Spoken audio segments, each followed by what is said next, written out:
Hello, everyone, and welcome to another Coach Chrysler's Convos. I am here with Elise. Hello, how are you? Hi there. I'm doing well, and I love that, Coach Chrysler. That is awesome. I'm Thank doing well. you. How are you doing? I'm doing very well. I'm so excited to have you today to share your health journey. But before we get into that, tell everyone who you are, where you are, and what you do. Oh gosh. Okay. Well, I am Elise Wagner. I am currently living in the Chicagoland area, home, sweet home Chicago. This is where I was born and raised. Um, and I am officially the co-founder and the chief wellness officer for the Functional Medicine Coaching Academy. Officially. What I do though is I feel like I do a concoction of things, which is really to bring um, this gift of what we do at the Functional Medicine Coaching Academy, which is train health coaching in these uh, functional medicine, the world of functional medicine, as well as the world of positive psychology, bringing these two worlds together. Um, and really providing the gift of health and wellness and the skills and tools that come into that to our students, to our graduates, so they can go out and transform their health and then the lives and the health of their families, their communities, etc. So I guess at the very purpose driven, mission driven, and vision driven person. So it really is to bring personalized wellness to the world. I think that's why I am what I do, why I'm here. So Yeah, that's in a awesome. nutshell, I'm a mom. I'm a wife as well, sister and all that as Yeah, well. But yeah. very aligned with mission and vision for sure. Fantastic. Yeah, and I may be a little biased, but I would say that FMCA, that mission comes across so clearly in the training. Yeah, I love that. So I want to talk a little bit about your health journey. While I was going through my training, I was listening to one of the webinars that you were on, and you shared so candidly about yourself and your health journey, some things that you experienced when you were younger. So I would love to just hear a little bit about kind of where you started in your health journey, just kind of recognizing something's not quite right, or where you were uncomfortable, and those types of things. Yeah, thank you. I like talking about this. I always love talking about it because I feel like it brings me back to my why and why I got started and just kind of fuels me with some passion.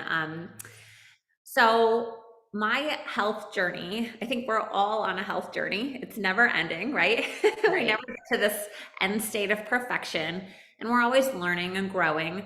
My journey, though, I feel like officially started, or when I awoke to it, was when I was 13 years old. So quite a while ago Mhm. in the year 2000. And at that time, I was overweight. I was around almost tipping the scales at 200 pounds. Um, Not that there's anything wrong with that weight, but it was more so about how I was feeling in my body as well. I didn't like the way that I was feeling internally. I also didn't like the way that I looked. I always had thin arms and thin legs, but then I had this big, like, tire, it felt like, around my belly. And it was Mhm. also very uncomfortable. The bloating, the gassiness, the uncomfortability of even, buttoning up a pair of jeans or anything like Mm. that. And I've always been a very curious. That's one of my top strengths, and a questioner. And I've always, I was wondering, well, like, why do I have this issue? Why? Right. When I look around me, there's other kids, or preteens, et cetera, who, aren't struggling with this or dealing with this. And oftentimes, I'm sure you've heard it a million different ways. Your mess becomes your message, or your Mhm. your pain becomes your purpose or your passion. And truly, that I think was the case here as well. Yeah. And so I just had this, I had this intuitive knowing, which sometimes we, if you want to call it the sixth sense or whatnot, sometimes I think we disregard that, Mm-hmm. especially, for kids and teenagers and things like that. And I kind of, I was very in tune with myself and with my body, and I just had this internal knowing that number one, I wasn't supposed to look and feel this way. Mm-hmm. Number two, that if I continued down the path I was going down, it wasn't going to end well. Mm. I didn't know what that was going to look like, but it didn't have a good outcome. Yeah. So I went to my mom, and she's always been my advocate. She is a functional medicine certified health coach now as well. And I sat down at the kitchen table with her and I said, Mom, I don't like me. And I'm sure Mm. you're a mom, I'm a mom. If your kid comes to you saying that, you're Yeah. going to listen and hopefully ask some questions to be like, what is going on? And how can I help you? And luckily, my mom was that advocate for me. And Yeah. she listened to me. And she has she grew up in a very holistic minded background as well. And she said, well, okay, we made these connections that certain foods and me didn't agree. So let's start with the food first. Mm. And so at the time, we did start with a dietitian. And Well, let me just stop you right there and say, how cool is it that as a young teenager, you were one able to recognize that something wasn't right. Two, you were able to verbalize that. And three, you had somebody right in your home that was willing to listen and help you take steps to figure out what was going on. That's amazing. Yeah, thank you for pointing that out and really breaking it down. I tend to think, because my background's in nutrition and I love food and cooking and all of those things, I do tend to think of things in recipes.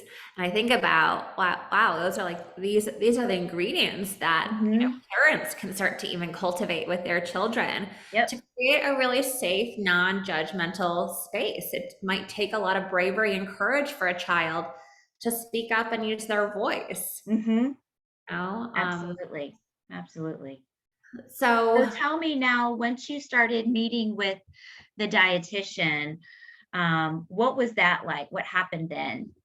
Well, we didn't end up going with a dietitian, which Oh, was okay. really interesting because at that time, for whatever reason, there was certain liabilities against dietitians meeting with preteens, teenagers, Okay. etc. So we ended up going, really to my benefit, to a holistic nutritionist. I Okay. still see to this day, and my daughter sees her as well. Wow. So we still have that relationship. And her name was Carol. Her name is Carol. And her and I met, and I'll never forget this. It was a 2 hour conversation. It was a conversation. It was not her telling me what to do, who to be, what Mm. to eat, all this kind of stuff. Like most typical, you might think of a dietitian as that way, or you Mm-hmm. might have had an experience with someone who is going to be that expert and tell you exactly what you need to do. And Mm-hmm. she really, at this time now, functional medicine, I mean, back in 2000, it was just starting to kind of seed up. I mean, of course, it Mm-hmm. was there, but we didn't really know a ton about it, or, it wasn't what it is today. So Right. she, at that point, as I look back, was really taking a functional medicine approach. And what I mean by that is she met me where I was at. She listened to me. She asked me a ton of open-ended questions. And together we came up with a plan that where we could just get started and I Mm-hmm. could start to see some forward movement. Well, I was now again looking back and I didn't know all these ingredients to readiness to change, but looking back, I was motivated. I was confident because I had a couple people in my corner and I had some knowledge and I had the how. I had that piece that often is missing when you just go and meet with a practitioner. I had someone who was going to really walk with me side by side and help me along the way. Um, Hmm. and I was, committed. I was ready to change and do this. It was important enough to me. Yeah. So I set a, date of when we were going to get started and gathered, all my new foods and things like that. What we did was actually really simple. Simple, not always easy, but Right. right. Simple Yeah. is take out all processed foods. Now, truth be told, the way I was eating before was not, it was not serving my body. I'll say that. Hmm. Okay, I mean, I was eating things like Pringles and frozen mac and cheeses and oh my gosh, these amazing. I don't know if anyone knows of Sara Lee, but Sara Lee, they had a really good Danishes and The pound cake. Oh my goodness. all the right. And so there was a loss involved of giving a lot of this up, but Hmm. what I gained was so much instead. And anyways, what happened, and I want to make something really clear, is that the intention of doing this was it. There was a little bit of like, I want to lose some weight, Hmm. sure, but that wasn't the main goal. And we also never focused on calories. It was never Mm. about calorie counting, and it was never framed as this is a diet. Right. This actually, it was framed as this is a lifestyle. This is a Right. life, and we're going to focus on how you feel first. So, took out all the processed foods and added in maybe a couple supplements. I know I took out dairy at the time, and we really were. I think I was doing some sprouted grains, but for the most part, gluten free as well. Hmm. Way back in 2000. Now, within 2 months, my hair started to grow, my skin started to clear up, and it was like someone put a pin in me and I just shrunk. I mean, Wow. the weight, I lost about 50 pounds in about 2 months. No, My goodness. again, I That wasn't, is significant. that's it. I mean, if you were to look at that in, I'll say more traditional or conventional nutrition guidelines, I mean, there would probably be a lot of worry and Hmm. judgment. What are you doing? This is too fast, Yeah. etc. But really, this was my body responding Yeah. what wasn't serving it, and really, I think it was responding to an anti-inflammatory way of living. Right. Right. And how were you feeling? Because I know you mentioned you were uncomfortable kind of in your own body and dealing with the bloat. And, obviously being a teenager, that's not an easy time of life either. So, how were you feeling as you were going through all of this? Yeah, so that's a great question. I would say there was an array of emotions Hmm. from elation to almost wanting to kind of shrink a little bit and not be seen. Mm. I got, it was interesting because there was a lot of attention at one point, where Hmm. I think Carol did a whole talk and an event and had an event at her store, her health food store, and there was a lot of it. My mom was very involved in the community, so people were like, "Whoa, what's going on here?" And um, Yeah. we're asking a lot of questions, and I was in that transition from middle school to high school, which it was interesting because moving out of middle school, I was getting taunted as Obese Elyse, and kids Wow. can be really cruel, and Yeah. that I did not. The one thing I did not have was the emotional skills to and the tools to deal with the emotions that evoked within me. I'm a very sensitive person, and so not knowing and having those skills and tools to deal with that kind of presented its own issues, and we can chat about that later. But the So then moving into high school and really kind of I used that summer to really transform my body, my lifestyle. I was able to start. I mean, I couldn't even.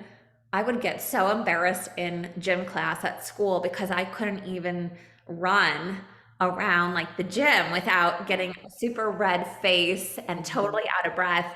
Well, now starting high school, I was on the cross country team. I was running miles at a time. I mean, I had a ton of energy, and I kind of did about three sports that year. I think I really, kind of came alive, if you will. Yeah. And What a big shift. yeah, yeah, yeah, absolutely. I'm thinking about this now, like, whoa, there was a lot that did shift, and the feeling, you know, um, I think there was still a little bit of this. There was a feeling of purpose, Hmm.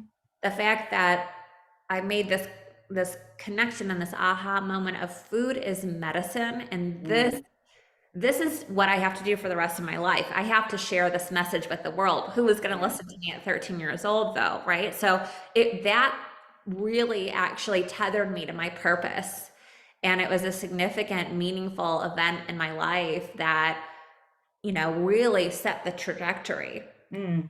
forward.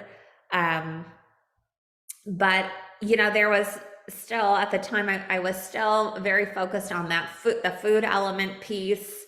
um, and there was a lot of learning to go with that, which came in with this the psychological and emotional and Yeah. social level of things, especially Yeah. when you're a 13-14-year-old that's bringing like veggie sticks and Ezekiel bread with almond butter. And I sat in the library and ate lunches by myself, Mm. because there was a lot of questions, a lot of Right. judgment. What are you eating? That's gross. Mhm. What, who are you? Yeah. Like, Yeah. And I'm sure, some of that probably came out of knowing you prior to that time and seeing what you ate and how you were, and then now seeing you in that shift of changing your food during lunchtime. It's like, maybe for the other kids, they were like, well, what's going on? Why are you changing what you eat? This is what we eat, and it's normal, right? And you're making this shift. What's going on here? So, yeah, it was not very accepted, I'll say that. And mhm. so, but I was so, like I said, tethered to this value of health, because what this change had done for me. I mean, I wasn't going to give that up for Cheetos, Yeah. Yeah. or Doritos or whatever. And what I knew, because I mean, of course, like the internet, and I wasn't really, back in, I was 13 years old. So I think we had like AOL. It was like, Yeah. I wasn't really, you're not really allowed. I wasn't allowed really online at that time, but I was reading, and a lot of nutrition books and things like that. And I was learning about, the fundamentals of different nutrients and vitamins and toxins and all that and what your body does. And I was pretty well aware that, nope, I'm not going to put that in my body. Yeah. Oh, Yeah. you want to, that's fine. I'm not going to sit here and try and, get everyone on the bus, but this is what I'm doing. This is what works for me. So that Hmm. was, yeah, that it was a kind of a lonely road for a while. Yeah. Yeah. I can imagine. So in thinking about, changing your food and what you were eating on a daily basis, were there any challenges you experienced in terms of um, maybe limitations on where you could go to get food? What was that like? Yeah, it's so interesting. I want to answer your question, and I want to there's this thought that's going through my head is like, I think when people are faced with the lifestyle shift, I'll call it, Hmm. or some people look at it as a challenge. I've really decided to choose to look at it as this has all been a gift, really. Mm-hmm. It's truly been a gift. And it's changed the way that I've thought about things. It's really shaped my thinking because when you have specific, for me now, about 11 years ago, I got diagnosed with celiac disease. And Mm-hmm. so even now, more so now than back in Yeah. 2000, there are a lot more options and places to go, et cetera, and things to kind of take with you Right. on the go, snacks and whatnot. But prior to, I mean, I was really having to prep and plan a lot more than anyone else, right? Mm-hmm. And so, yeah, there were not a ton of choices to to go to as far as restaurants. But as I remember, like as a teenager, people would hang out at like the local Wendy's in the parking lot, Yeah. and people were having milkshakes and French fries and things like that. And I don't know. I don't think I've had a French fry like that, and since I was like 13, right? So I had to do some different types of shifting and, um, coming with my own snacks and things like that to Mm-hmm. be to take part, in that social piece of it. Yeah. Yeah. Wow, that's a great perspective, kind of a shift in how to view the circumstances that you are in. Instead of seeing it as a hardship, seeing it as a gift and using that to kind of catapult you into the next really awesome stage of life for yourself. Yeah, that's fantastic. So, as you kind of moved forward through, this transition and making this lifestyle change and really embracing it for yourself, what was that like kind of going forward? Because I know obviously you've had, extended education and, all those different types of things. So how do you see that, Mhm. kind of tied to what you experienced as that teenager? Yeah, so I mean, I was pretty set, that I wanted to be like Carol. Mm, Wanted to be this nutritionist that helped, people change their food and their lifestyle. But there was one thing that was really keeping me, which was this question of, and now more than ever, we have so much information, and yeah. information's changing very fast. And we also know that every body is different Mhm. and requires their own unique recipe for health success. So it's not a one size fits all approach at all. And um, again, going back to this whole concept of we have so much information, but why are we not making those changes and those Mhm. shifts? And that how piece, I think, has always been that mysterious space. Yeah. And I really believe that, functional medicine health coaches, what you do, you demystify things, you make Mhm. things easy and fun and doable. When I had graduated high school, um, and I knew that there was something more. I just wasn't Mhm. sure yet. Sometimes you have to take that next step before that, the Yeah. next step or whatever reveals itself to you of what that really is. So I went forward and I did get my undergrad degree in nutritional sciences and dietetics Mhm. because that was the route to go at that point in time. Right. And while I was going through, it was just a very different experience than Mhm. what I personally experienced around food and nutrition. My experience was much more blending the functions of the food and really thinking about how certain foods felt within my body Right. and really adding that whole element of the emotional and social piece to it. Whereas when I went through school, it was very much about numbers, science, and the breakdowns of, you know, nutrient content and Mhm. the biochemistry, which I love. Right. I love a And good, certainly, I mean, that's important. Those pieces oh are gosh, important, but yes, the personalization, it sounds like, is the piece that may have been missing from that formalized training, that piece that you got from Carol. yeah, there was no, training on how to really support someone with those lifestyle behavior. It was very much in that paradigm of diagnosing, treating, Mhm. thriving.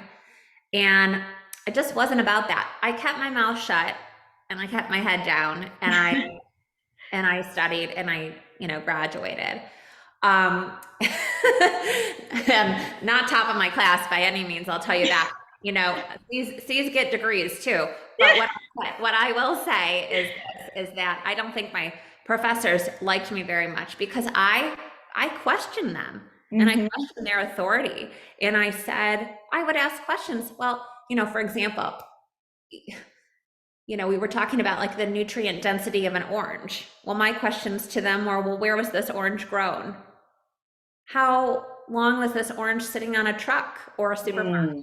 or Mhm. on someone's counter before they ate it? What does their microbiome look like? How do we know that they're getting 90 calories? Right? We don't know unless you're going to do some extensive testing. Yeah. So they Yeah. didn't like me too much about that. No. And at the same point, there's funny parallels happening because I was really disenchanted with the education. I was really Mm. like, no, there are deeper things that we need to discover here. This is not, this isn't it. Yeah. And so I started actually seeing a therapist and I didn't really like her either. she she yawned in front of me and I said, oh, I'm sorry. Am I bothering you? Am I boring you? And I thought to myself, wow, yeah, I could do this a little bit better, I think. Mhm. Maybe Mhm. that was the ego speaking a little bit, but no, really, I felt there is something to this, but it's not just sitting passively. And Mhm. I'm not saying necessarily that psychologists or therapists sit passively and don't help. That's not what I'm saying at all. But there is something to people who really want to make some change and some shifts. Mhm. There's a looking forwards that you as health coaches do, Mhm. and you support and you guide and you, from the functional medicine and positive psychology perspective, look at people's strengths and help to guide them and move them forward with their Right. strengths. Whereas conventional um, psychology looks at what's wrong with you and looks Right. at your past and doesn't really move you forward. And I was all about, yeah, we could dig into the past and we could probably stay there for a very, very long time, but Yeah. that's not going Yeah. to help me right now move forward. Mhm. It might help a little bit, but anyway, so I got really interested in behavior change and in psychology and again, this why do we have this information, but we're not making those shifts necessary. Right. So Right. I found a school in Seattle, Washington called Bastyr University. And Mhm. um, they are actually in the backyard, essentially, of the Institute for Functional Medicine. Um, and I went and they had a dual master's program in holistic nutrition and clinical health psychology. So it was the Oh, wow. of food and nutrition, of psychology, it was the art and the science and the food Mhm. and the psychology. And I thought, okay, this is really cool. This is where I'm going to go. And I got in and moved out to Seattle.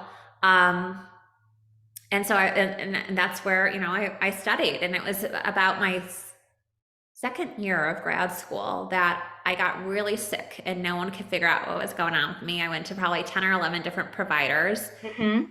Finally, my parents were like, we're going to pull you out of school and have you move home. And I was like, no way. I have not dedicated my entire life to Yeah. believing that our bodies are so powerful and can heal, and that food, nutrition, lifestyle, movement and all of these elements impact. And I'm going to get to the core and the root of this. And so I was introduced to a functional medicine doctor who is also a naturopathic doctor. We were able to do the necessary testing, genetic testing, and I was able to get a diagnosis of celiac disease. And it was there that I remember sitting on my couch on a rainy Seattle day being like, okay, this actually kind of sucks because I've done lifestyle behavior change before. I can do this. I can totally do this. But this time it was different. It was like a whole other element and layer. There was a lot of loss, food loss. There was also a lot of some body dysmorphia going on to deal with. But again, the one thing I knew was I've done it before. I can do this again. And I've got even more knowledge and skills and tools. But I made this pact, if you will, with the universe. Like, once I figure this out for myself, people do not need to struggle anymore. And I want to change that. I can't be the only one struggling here, especially as a practitioner. And think about all the people who don't have this kind of knowledge base or the experience. And I wanted to change that. And I didn't know what that was going to look like by any means. So I got myself healthier with functional medicine, whole real foods, a positive attitude. And, I started a private practice in Seattle and realized this needs to get out to more people. And at that point, I started looking at moving back to Chicago. And I was like, who else does something like this in the Chicagoland area? And lo and behold, I found Sandy. Yeah. And I reached out to her and I was like, I'm Elyse, I called her and she's like, well, when and if you move back to Chicago, let me know. And at the same time that I was finishing up grad school, and I was I'm a licensed therapist and a certified nutritionist. She was, she's been in clinical practice for over 40 years as a positive psychologist. And she was finishing up the IFM practitioner training. So we got together. I moved home within about a month. Crazy. Moved home, had tea together, and it was like we were in a closed room. We were in her office in Highland Park, Illinois, and we had tea, and she had no windows, and we had fireworks in the sense of these passions and values and vision coming together and wanting to really transform and change the world through what is now functional medicine health coaching. So that's wow.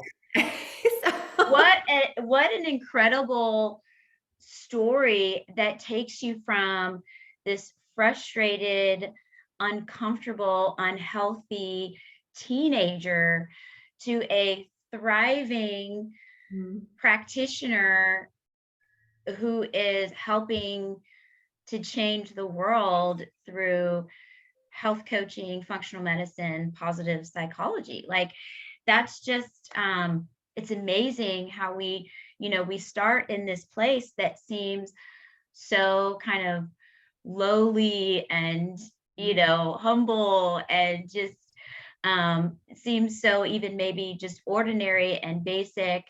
And we can go through all of these different things that take us on this incredible journey to fulfilling a calling and our purpose in life. And I think that's so encouraging for people to hear that may be out there watching this or listening to this thinking, I'm struggling right now and I don't know how to get out of this, or I don't know what the purpose of this is, or, this seems like it's never ending, or, whatever they may be feeling. It's really encouraging for those folks because there is hope. And that's really the message that I'm trying to get across through these conversations is that, there's a struggle that you're in right now, but there is hope. There's so many different things, so many different ways that you could go and improve your situation. So That's just incredible. I love hearing your story. And I really, really appreciate you sharing so openly about it. Oh, thank you. Um, Thank you for listening. so, so as we kind of come to a close here, are there any final words that you would like to share, maybe to any teenagers that could be listening, or maybe parents of teenagers that might be listening? What might you share? Yeah, I guess the thing that's really bubbling up for me is this is kind of a message for anyone and everyone is wherever you're, there's two messages. I think the first one is keep moving forward. That's kind of my mantra, KMF, keep moving forward. Hmm. Um, Wherever you're at, it is a space, especially if it's a struggle, especially that is a space for growth. Hmm. And what I have come to learn is that what you can do if you choose to do it, this is the way I choose to run my life, is to treat adversity and opportunity the same Mm. and just run straight at it. And for the parents who are listening, I would just say, um, your kids and your kiddos, your preteens, etc., they're typically at a point where they've got a good connection to within. Hmm. And if they're speaking up and sharing something with you, I would just lean in and listen and see what you can do to help. I think that was one of the most powerful things that my mom did for me. Instead of telling Hmm. me to be quiet or to disregard my feelings or to that I was crazy or anything like that, she listened to me and she Yeah. supported me. And that is just a wonderful gift that you can, that is the best gift that you could probably provide to your children, is a safe, non-judgmental space so they can come to you, Hmm. share, share their world with you. Um, Yeah. so I would say that those are probably, the couple of things. I mean, I could share so much. I mean, well, the other thing I would say is I think oftentimes, and this was at a place where, again, we didn't have social media like we do today. We weren't, yeah, we had TV and things like that, and there was other influences as far as people, but um, it can be really helpful to turn down the outside noise so that you can turn up your internal volume Hmm. and learn how to listen to how your body speaks to you, because it Hmm. definitely is talking to you. Yeah. Talks to, each and every one of us. We just have to learn the language a little bit more of the body. Hmm. It's not going Hmm. to talk to us like it does, like we're talking right now. But Yeah. it'll definitely talk to you. And it's just another space, I think, of self-care and self-love where you can start, really listening in and providing yourself what you need. So Wow. Well, thank you so much for joining me on today's Coach Chrysler's Convos. I so appreciate you, Elise. And if people want to find you on social media, where can they go? Where can they find you? yeah, well, come over to Functional. The Instagram handle is at Functional Med Coach. You can come over and see what we're doing at the Functional Medicine Coaching Academy. You can also just find me at Elyse, ELYSE_Wagner. I'm there, and yeah, I'm looking forward to connecting with you all. And thank you so much, Chrysler, for following your calling to become a functional medicine certified health coach, and for just getting the word, and sharing this information and this education, building more awareness out there. I think hopefully it won't take another 20 years or so, but Yeah. a few years from now, we can look back and be like, oh, remember the time, where Yeah. we had to educate people on what a functional medicine health coach was or what functional medicine was. Hopefully that will just be a part of, just our common language. So Yeah. Yeah, absolutely. Well, thank you again so much. thank you. And tune in, keep tuning in for Coach Chrysler's Combos. We'll see you at the next time. Bye.